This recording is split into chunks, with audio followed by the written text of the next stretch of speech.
sejak pemerintahan Jokowi ini adalah petanya yang salah. Jadi map yang ditaruh di atas mejanya Jokowi ini salah. Peta ini diajukan oleh para Taipan, ya. Mereka memberi gambaran situasi, ya kan? Para Taipan ini, seluruh Taipan Indonesia yang berdiri di belakang Jokowi ini adalah Taipan binaan Amerika. Seluruhnya. Siapa yang bukan binaan Amerika di antara Taipan-Taipan sekeliling Jokowi ini? Mereka ini senantiasa mau ngebergen terhadap apapun perkembangan situasi internasional. Cina masuk, kalau bilang sama Cina, kalau lu nggak sama gua bikin kacau. Amerika masuk, kalau lu nggak sama gua bikin kacau. Dia bikin kacau di sini. Taipan ini kerjaan bikin kacau. Dia mengacaukan keadaan supaya siapapun rejim berkuasa tetap bersandar sama dia. Nah, Jilala, para Taipan ini sedang menghadapi masalah keuangan yang rumit. Maka tadi adalah penjarahan uang-uang jam sostek, BPJS, apa dijarah semua sama mereka nih. Taspen, jam Askes, Asabri diambil semua mereka. Mereka berusaha, mereka memakai semua sumber daya ekonomi nih. Yang tadi dibilang Bang Ihsan, sebetulnya mereka kaya itu dari BUMN-BUMN ini. TPPI aja udah jadi sampah, udah jadi bangkai, dibeli lagi yang Pertamina. Siapa yang lakukan? Bisa sampai begitu mereka sekarang ini. Nah, Taipan yang menyerahkan map kepada Jokowi karena mapnya salah, maka kelirulah semua langkah presiden ini. Ya kan? Sementara di bagian lain ada perubahan dunia yang bergerak lurus, nggak mau kompromi. Ya kan? Seluruh baper-baper lama, Taipan kotor, penyimpan uang kotor ini semua ini hendak disingkirkan di dalam tatanan ekonomi global sekarang. Karena ekonomi dunia menghadapi keadaan unbalance. Uang kotor itu sudah terlalu mendominasi dunia. Maka tahun 2015 Sri Mulyani itu menulis artikel judulnya Dirty Money and Development. Uang kotor dan pembangunan katanya. Jadi menteri dia. Kenapa dia menulis begitu? Kenapa beraninya seorang yang kemudian menjadi menteri, mantan Bank Dunia, direktur Bank Dunia, menulis uang kotor dan pembangunan? Uang kotor itu apa? Uang hasil drug, prostitusi, money laundry, kejahatan keuangan, macam-macam. Perdagangan senjata, itu kriminal semua. Narkoba mau dibawa oleh dia menjadi modal pembangunan untuk mengatasi kemiskinan. Baca, tulis saja, itu ada artikelnya Bu di media internasional, judulnya Sri Mulyani Dirty Money and Development, uang kotor dan pembangunan.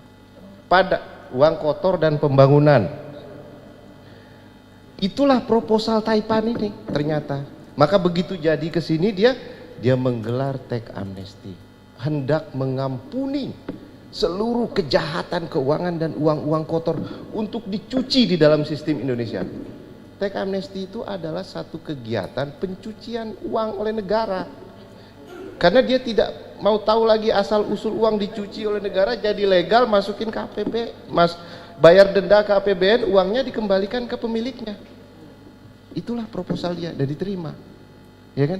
Tapi ternyata yang nggak ditolak oleh internasional, nggak mau uang masuk, katanya janji 10.000 triliun masuk, nggak mau, karena uang ini sedang dihadapkan oleh gerak lurus perubahan, namanya transparansi, ICT, Automatic Exchange Information, dan satu lagi adanya mekanisme pertukaran informasi keuangan yang didasarkan pada pemidanaan kasus kejahatan keuangan seluruh dunia sekarang sedang berlangsung, namanya MLA, Mutual Legal Assistance. Akhirnya tanda tangani juga terpaksa oleh Jokowi 2018, awal 2019 mulai akan dijalankan, tapi tidak dijalankan, justru mereka menjalankan tax amnesty karena map dari para Taipan ini tax amnesty, nanti uangnya masuk Pak. Sekarang map lagi ditambah lagi omnibus law, map baru lagi tawarin, padahal udah dikasih tahu bukan begini caranya jalankan MLA, sita semua uang itu, kan tinggal dikasih datanya Mas Wis, sudah ditandatangani lagi. Apa yang ditandatangani Jokowi kalau bukan tentang data-data itu? Pertukaran itu yang ditandatangani Menkumham, pertukaran informasi berbasis informasi kejahatan keuangan berbasis pemidanaan kasus kejahatan keuangan. Jadi pidana dulu, makanya KPK bilang Samsul Nur Salim akan kita adili dengan MLA. Seluruh kejahatan korupsi BLBI yang segala macam, yang diperkirakan uangnya disimpan di internasional itu ada 4.000 di Singapura dan ada 9.000 di Swiss, 9.000 triliun. Jalannya sudah ada untuk perubahan, tapi Jokowi memakai peta para Taipan, mengampuni kejahatan keuangan mereka, memberi konsensus sumber daya alam lebih jauh lagi kepada mereka. Kalau mau ditanya jalan keluarnya, gampang Jokowi bikin jalan keluar. Petanya Taipan ini buang, map yang disodorkan mereka buang. Enggak, kalian enggak jalan. Teks amnesti enggak jalan, paket kebijakan enggak jalan. Itu peta Taipan semua, itu mapnya Taipan semua. Lalu omnibus law pasti berantakan lagi, menambah tadi yang dibilang Bang Ihsan, menambah ketidakpastian regulasi, menambah ketidakpatuhan kepada regulasi. Dari bayangin aja 70 undang-undang mau disatuin. Kita aja gugat ke MK sama Pak Din cuma satu kata kita gugat, kata dapat, kata ini gitu, kita minta dihapus. Dia enak aja 70 mau disatukan. Orang gila kali. Iya itu namanya. Mending kembali ke Undang-Undang Dasar 45, kembali ke GBHN ya kan? Wah itu baru benar Jokowi. Sekarang dia keluarkan dekret, kembali dia ke Undang-Undang Dasar 45, lalu kembalikan fungsi MPR, MPR menetapkan GBHN, dia nggak perlu omnibus law, selesai semua urusan. Kenapa dia repot-repot ngikutin jalan Taipan yang sudah 3 kali salah? Paket kebijakan 14 salah semua, nggak ada hasil sama sekali. Ya kan? Tambah lagi teks amnesti 0 tambah 0, nggak ada hasil sama sekali. Sekarang dia mau bikin kacau lagi pakai omnibus law, bikin gejolak sosial, bikin kerusuhan seperti di Hong Kong, bikin lagi seperti di India, bikin lagi seperti di Amerika Latin. Sebab kalau ada kerusuhan Pak, uang enak dia masukin. Dia bisa bikin kacau, dia bikin kerusuhan lalu masukin uang dia. Jadi hati-hati dengan skenario kerusuhan. Itu proposalnya Taipan.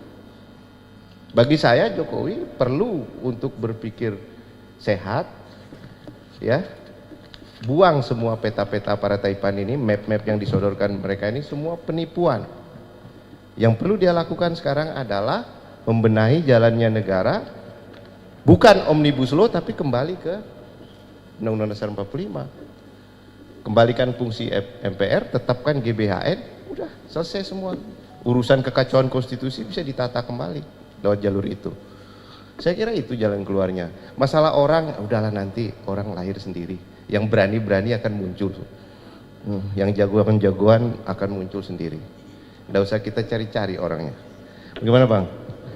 Makasih. Yang menderita ini para Taipan. Mereka ini tersandra, benar-benar tersandra. Mereka nggak bisa bergerak sekarang. Maju kena, mundur kena. Oh mereka paling sengsara Bu. Orang punya duit akan kehilangan duit paling besar itu paling sengsara. Iya kan? Maka sekarang misalnya ada ini kejadian virus corona. Ini akan semakin menambah tekanan bagi mereka. Rakyat biasa-biasa aja. Iya kan? Yang paling menderita sekarang di era-era pembersihan seluruh kejahatan keuangan secara internasional ini adalah mereka, karena mereka akan kehilangan posisinya sebagai baper politik, habis, dipermalukan, bisa dipenjara, bisa dipidana, bisa diadili, bisa masuk bui. Kalau mereka semua ini masuk bui, selamat bangsa kita. Kita bisa kembalikan semua kekayaan yang digarong dari sejak pemerintahan Orde Baru sampai dengan saat ini. Pakai mutual legal assistance, pertukaran informasi keuangan berbasis pemidanaan kasus kejahatan keuangan yang dilakukan selama berpuluh-puluh tahun di Indonesia. Selesai masalah. Jadi nggak usah khawatir dengan proposal ini. Jadi kita nggak perlu tidak setuju dengan proposal ini. Ini proposal yang benar. Masalah Jokowi akan selamat atau enggak urusan dia lah. Kalau dia bagus, kembali mengabdi, kembali berpijak kepada Pancasila, kembali kepada spirit pembukaan Undang-Undang 45, insya Allah Jokowi selamat. Tapi kalau dia menyimpang terus, pakai petanya Taipan terus, ya nggak selamat. Dipermalukan nanti sama keadaan ini.